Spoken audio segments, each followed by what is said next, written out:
গেছে, অনেক কথা বলার আছে, অনেক কথা ইনশাল্লাহ বলবে, অনেক সময় এক 2 ঘন্টার পর ঘন্টা লাগবে। নবী পাক সালের উপরে যখন আলোচনা করতে যাই, এই আমার কাছে পবিত্র কোরআন শরীফ হাদিস সব আছে। ওই মনে রাখবেন, একটা হাদিস বলি শেষে, লা ইউমিনু আহাদুকুম, তোমাদের মধ্যে একটি লোক ইমান হতে পারিবে না,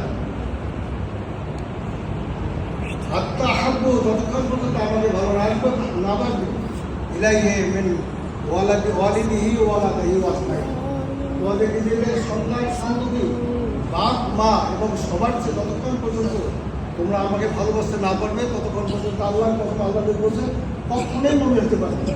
সুতরাং আমরা হাদিসে মনে রাখবো, আল্লাহ নবীর প্রতি আল্লাহর প্রতি ভালোবাসা রাখবো, যাতে আমার অন্তরে আল্লাহ নবী আল্লাহর ভালোবাসা থাকে।